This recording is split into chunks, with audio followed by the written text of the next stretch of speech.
Four guys, I'm back. Another video, another genius bar for you guys to get all of your property, business, and mindset education that you need completely free. I'm giving you everything you want with all of the answers to the questions that you are asking me. Now, like I said in episode 1, if I don't know the answer, I will be honest and tell you I don't know the answer. I'm not here to give any misinformation. I'm not here to give you guys the wrong information. So I will answer what I know. And the things that I know are the things that I've done or been through. And the response from you guys, incredible. Absolutely incredible. And it looks like the 4 p.m. release is the way forward.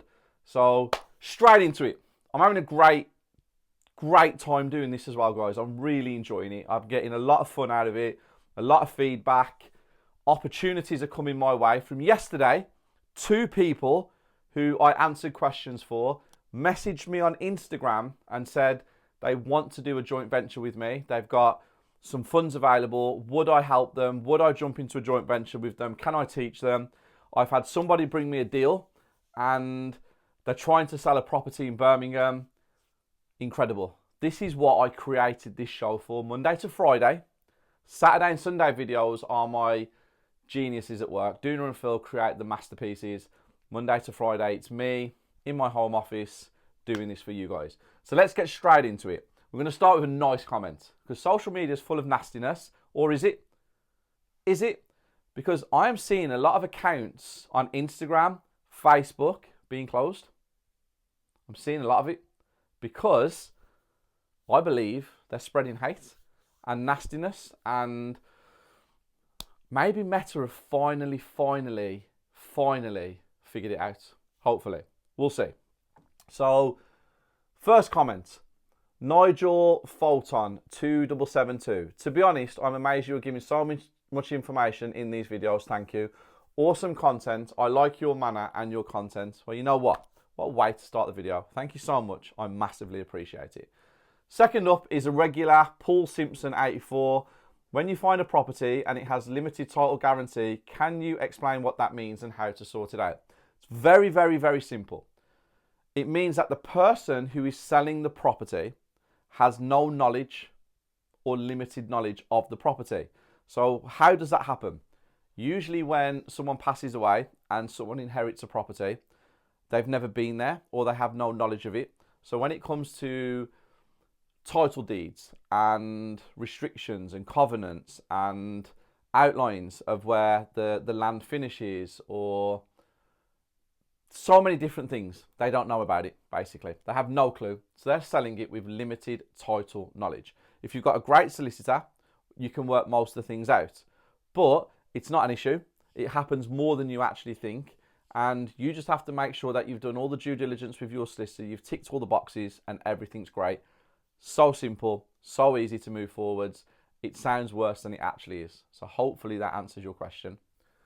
Hi Steve, Faisal Patel 6050. Hi Steve, when you talk about deal sourcing to get out of the 9 till 5, where can I find on the internet the free documents needed to send to potential buyers and any other compliance documents? Faisal, there are so many free bits and pieces out there. And I can give you all the compliance documents you need. And when you're looking for documents to send out to potential buyers like NDAs and stuff, you can get, your own drawn up. You can go and pay solicitors and stuff. But my advice is join a company like mine, the Property Circle. Get the proper documents, get the proper non-disclosure agreements, get the proper contracts that you send out to your investors, and have the compliance checked correctly by me and my team. Or if it's not even me, go and find another educator that you know does what they say they do and do it correctly. Stop trying to get everything for free, because free is out there. There's lots of free, as you can see. I'm giving you free advice and free answers. But when it comes to documentation and paperwork and stuff like that, spend a bit of money and get it correct. That's my advice to you.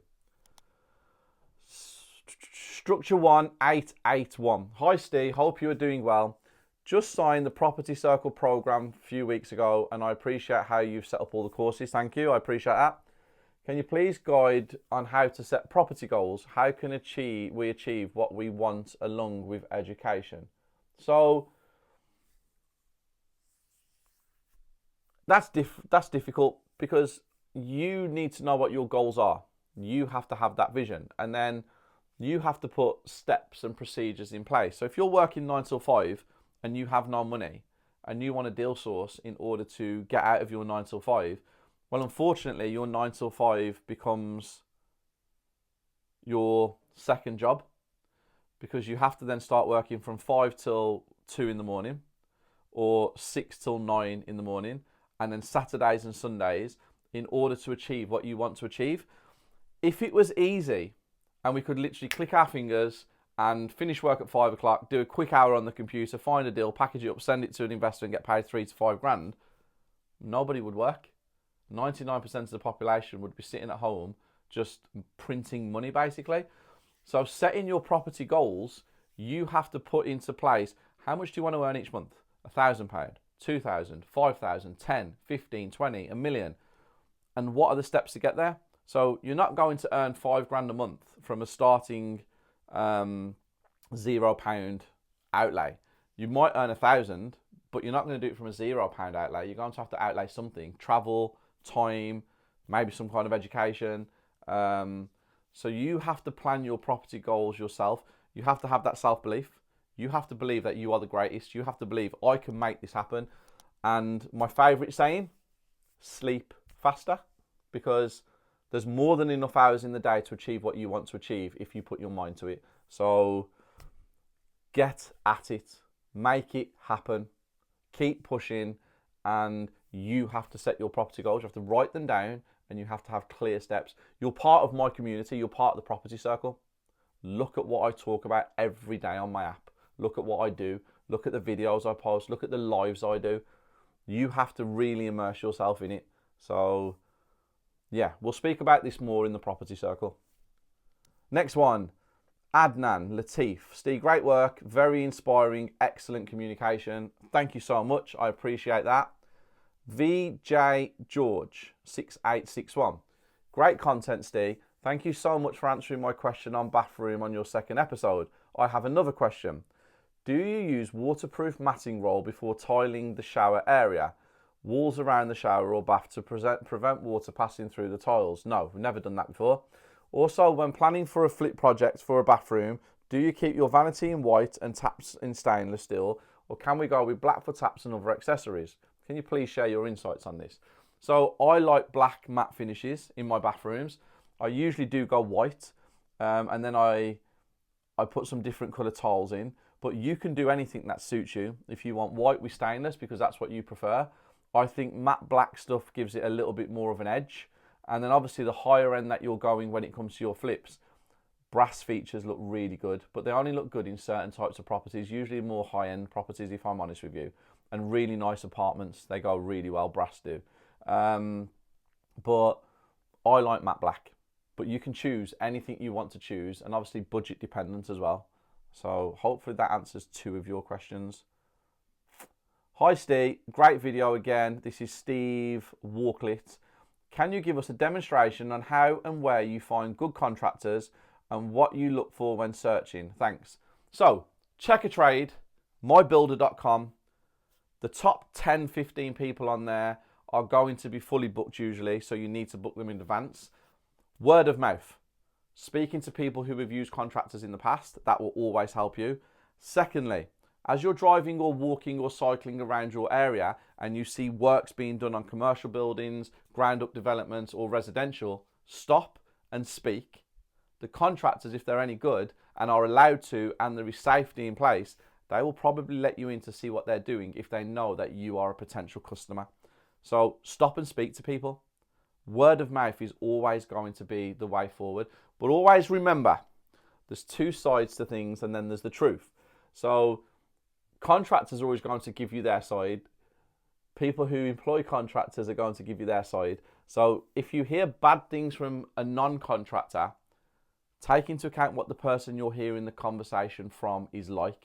Because a lot of people out there that will badmouth people based on their actions and not the contractor's actions. So Always take word of mouth when it's bad with a pinch of salt, because it's not always as bad as you think. It's just one side of a story. So word of mouth is great, but seeing what a contractor has done will always be key. Next up, Sophie Mitchell 2545. Hi Steve, great information. Can I ask how to turn a single skin build and make it mortgageable? I'll buy it for cash but need advice on it when I flip it. Now, I've never bought a single skin brick build before. I'm presuming it's unmortgageable, obviously, because of the structure of it. The obvious answer would be to build another skin outside it, so basically build the house again, or knock it down and rebuild it, depending on the quality of it. But I've never done it, so I don't really know the best answer. So you know what, guys? Let's see if you guys can help Sophie.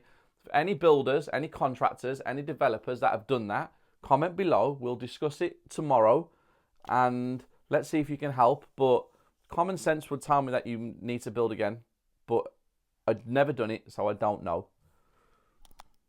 Question. If you had to start, this is Gurinder Shrai, member of the Property Circle. If you had to start again in the property journey, what would you do different, and what guidance, advice and tips would you give to individuals just starting out? What are the biggest lessons you've learned on the journey so far? So my biggest lesson, and this is going to be really good for you guys, really, really good. As you grow, you need staff. Everybody knows that. The bigger you get, the more staff you need. And when you start getting people in to do a job that you are now relinquishing, they will only do it to 60% of how you would do it, because you're the CEO, you're the boss, you're the owner, you're the king, you're the queen, you're the director. So you always need 2 people to replace your one role to give it 100% and above, because an employee will only give 60% of their capabilities, because it's a salary, it's not their baby. That was the first thing I learned. It took me a very long time to learn that. Years and years and years. I couldn't understand why people was not going above and beyond. And that's a tough lesson. Secondly, trust. Trust is a big one. You put people in power positions, and some people think the grass is greener on the other side, and they have ulterior motives. But that's in every industry. Some people say they have a desire, a purpose, but there's a way to do things. So trust is something. Contractors, you're never going to be able to control. Part and parcel of life. Builders and contractors, you can't control. You might have the greatest contractor in the world who has a team underneath them. So they've got tilers, carpenters, plasterers, decorators, and they might change their team, but the contractor stays the same. So when their team changes, the quality might improve or decrease, but you don't know, because the contractor's still your main contractor. So builders will never ever be able to be controlled. And when the going gets tough, that's when you find out how great you are. Because it doesn't go like that. It goes like that, and then slowly back up, and then bang, straight back up again. And then keep going. You think you're untouchable, and whack, back at the bottom again. Part and parcel of the journey. The reason that it's such a journey is because, and this is the truth, if it was easy, everybody would do it. And the greatest people never fail because they never quit. No matter what adversity they're facing, it's literally, I am going to get through it one way or another. 99% of people quit when it gets tough. The 1% of us keep going. The 1% of us keep pushing every single day. And the 1% of us reach them goals. But for every new level, there's a new devil. Something I've learned. And we have had the toughest 3 months you could ever imagine. And when I say the toughest 3 months, I mean everything that could go wrong in my industry and my world went wrong. But the one thing that remained the same was me and Isabella. So my Isabella and me, we stuck together like that. We looked at each other and we was like, we will get through this. because we don't quit. That's why we can't fail.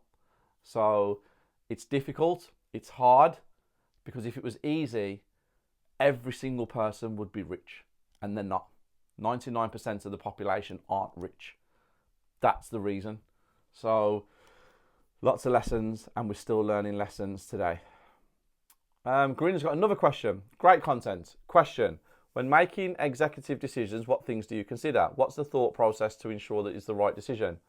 Gut helps a lot. Speed, which I've talked to my Property Circle community about this morning. Speed is the key to success. Every person I'm around who's ahead of me in this world relies on speed. Speed, knowing that their decisions are correct. It's something that I have got this thing where if I want something done, or if I've made a decision, it's happening.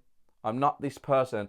I cannot stand somebody who goes, yeah, let's have a conversation about it next week. Looks all good on paper, sounds amazing. Let's have a conversation next week. No. We'll have a conversation tomorrow, but not next week. I want to speak to you tomorrow because it's there. Let's go. Let's make it happen. Let's move. What's your problem? Are you in or are you out? If you're out, no problem. Sayonara. See you later. Godspeed. Crack on. I'm going that way. So people who procrastinate are the bane of my life. I genuinely can't stand somebody who goes, yeah, I need to think about it for a week. What do you need to think about for a week? The information's there. Does it make you feel like you want to do it? What's your gut saying? Yes or no? That's a problem. But executive decisions, unless it's a decision that's going to kill me, it's not as deep as you think, because money's replaceable, time isn't. And that's what rich people understand. We sacrifice money for time, whereas the uneducated sacrifice money for time. Did I say that right? Sorry, they sacrifice time for money. The uneducated, rich people do it the opposite way around. So speed is something that I massively rely on, and gut instinct is something I rely on. Hope that answers your question. Thanks for today. Another tips from you, happy days. So this is Bartek. Bartek is a regular. Have we had a power cut, guys? Yes, we have. And it's back on. And these lights are back on. That's the second power cut in this area. If anybody lives in Staffordshire, you will know that 3 days ago, we had a power cut that affected 1,400 homes. And you've just seen it happen live on my Genius Bar Daily. But it came straight back on, so that's good. Do I need to knock these lights off? Hopefully not, they'll be okay. So, Bartek, he is a regular. Thanks for today. Another tip from you, happy days, quick one. How much is it to convert from 3-bed to 2 flat houses? And if it is in a garden, how do you access for all flats? I know that all gas and electric water are separate, but how much is it cost? Thanks, Steve. So what I think you're trying to say is to turn a 3-bedroom house into 2 1-bedroom flats, upstairs and downstairs. The easiest way to do it is if you've got the property where there's front access, where the stairs are in front of the door, you can make a cubicle basically where one door goes into the downstairs flat, one door goes to the upstairs flat, and there's lots of legislation. There's lots of things that you have to follow. It's not as simple as you think. It's not straightforward, and you've got to make sure that you take into account, is there enough room to make it happen? That's the key. Is there enough room to make it happen? Because it will be 1 bedrooms usually in a 3-bedroom house. And to take it from 3-bedroom to 2 flats, you're probably looking on a standard 100 square meter, 90 to 100 square meter property. You're probably looking at around 50 to 60 grand to make it top level, 40 to 50k if you just want to make it average. A lot of money. It's not as cheap as you think. So hopefully that gives you a little bit of inspiration to see if you can do it. Andrew SFP. Hi Steve. Question regarding residential styles of buildings.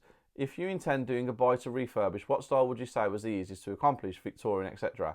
And touch on the overall look and style and potential sizes of different styles and how that translates into bang for bucks on your refurb. Thanks, Andrew. Victorian, I kind of find that they work better for HMOs, self-contained units and flat conversions. Your standard 3-bedroom, 4-bedroom detached houses can work for HMOs, but I think that they work better for more family homes, in my opinion. When it comes to certain styles of buildings, if you find buildings that look really elegant, they're probably listed, could be in a conservation area. You might have some covenants in the title deeds that states that you can't change windows, features, etc., etc. But everything works in the property world. There's money to be made on everything. It doesn't matter what the property style is like. The money is in the buy. Remember that, guys. The money is in the purchase. That's where you make the money. Because if you've worked backwards and you've done your due diligence correctly, you know the end value, you know the refurb or the renovation cost, and you know what you need to purchase it for in order to make the percentage that you want to make. So the money's in the buy, remember. That's the key. Hayley Bolchensky. Hi Steve, how do you manage your mindset and stress levels? I'm currently working on my first flip project, having to do a lot of the work myself because of budget and working a day job too. I'm feeling overwhelmed and would love some advice. Your videos inspired me to start flipping and the content has been so valuable. Please keep it coming. Thank you, Hayley. Appreciate that. I'm glad that I've inspired you, but please, please, please don't get stressed. I don't know your circumstances, if you have children, if you're married, if you have a partner. Stress levels are compared to success. So the more stress that you can handle, the more successful you are likely to be. Stress comes with success because that's what happens. Property flipping is stressful and you're doing a lot of the work yourself because you're trying to save money. And that can have a long-lasting effect on your stress, because if you're working 9 till 5 and then you're turning up at the property at 6 and you're working till 10 and then you're going home eating, having some conversations with your friends and family, then sleeping at 12 o'clock and then waking back up and doing it all over again, that's going to add a certain level of stress to your body and to your mind. So you've kind of got to de-stress. And my opinion to you is, if money allows and it's not on a bridge or finance, try and just take a little bit of a breather. Try and bring yourself back in. Try not to set too many expectations on yourself, because your mental health is really important. So just rein it back. Maybe take a day off. Maybe relax. Maybe not set too much expectation, and try and enjoy it, because it's your first one. I remember my first one all those years ago. It was so much fun. Now, they're not fun. It's a business. So I would love to go back where I used to enjoy it. Now it's an enjoyment's gone and it's my business, and I get enjoyment from other aspects of what I do in the property and business world. But just relax. Try and take a breather. And if you need any help, or if you want me to advise you on anything, follow me on Instagram, H3Stephen, and drop me a message. And if I can help, I definitely will. Fabio, when is your training course coming to Leeds? I don't know the answer to that, but I do know that I'm in Liverpool on Saturday. This Saturday, I'm in Liverpool. £11 a ticket. Come and see me. Come and see how good I actually am in person. User QU1, thank you for answering my question regarding back to brick. You're welcome. Paul Simpson, the new series of this video is exactly what I personally want from your channel. Thank you. Hi Steve, I hope you don't mind. I'd like to ask a few questions, please. I've been looking at some off-market deals in Birmingham, Erdington and Edgbaston. I think they would be great for potential 5/6 individual contained units. I'd like to know if this will be classified as a HMO and would I need planning application, and also what the minimum roof size is needed for single occupancy in contained flats. Lastly, when doing a refurb, how do you claim or qualify for reduced VAT? Thank you. So, let's have a conversation. HMO. Always happens, doesn't it, guys? I always forget to put the pen on the thicky swan. Okay, 6.5 square meters per room in a HMO is the average. You need to check with your council, your local housing authority, and you need to find out if there is different sizes in different areas, because it can vary a little bit. When you're doing a self-contained unit, you want it to be, where it works really well, you want it to be above 11 square meters. That's what you want it to be above. It gives a more finished when it comes to an ensuite in there. Sorry, not self-contained units, contained units. If you want self-contained units, I like them to be about 22 square meters, but that's me, okay? You just need to check on the local authority, type it in, it will help you. When we're looking at Edgbaston and Erdington, okay, we are in Article 4, which means all planning permitted developments and all HMOs under permitted developments are no longer under permitted. It means that you have to get approval from the council for anything above a 3-bed, and if you want anything under permitted development, like a loft extension or loft conversion or a rear story extension or a single story extension, that would usually fall under permitted developments, it means the rights have gone. So Article 4 is very important. Also in Birmingham, especially Edgbaston, there's a lot of conservation areas. So you need to make sure that you've checked that. And then also with some of the properties in Erdington and Edgbaston, there are restrictive covenants in the title deeds, okay? So you need to make sure that your solicitor checks for those, because you might get hit foul if you purchase it and you've got a BTEC solicitor who doesn't know what they're doing. So make sure that you take into account all of that. Very, very, very important. So many people can fall foul of it. You pay cheap, you pay twice. That's why you need a good solicitor. What else do we have on here? Well, when the electric in the house cut out and came back on, it kicked me off the internet, and I'm just loading the questions again. It's just joining. Hi Steve, what separates you from every educator in the UK? I've watched you for a while and I've watched a number of other educators, but you seem to come across as the one that I am drawn the most to. Well, that's simple. A lot of educators in the UK aren't developers. I'm a developer. A lot of educators in the UK have no knowledge of the industry. They've just done a course previously and they've started to sell the course 6 months later with no success or no results. But then there are a number of educators in the UK that have done what I've done for a very long time, and then they've decided to add value to people's lives and put it out there. You just need to pick an educator that resonates with you. You just need to find one that you go, yep, that's my person. That's the one I want to be with. That's the one I resonate with.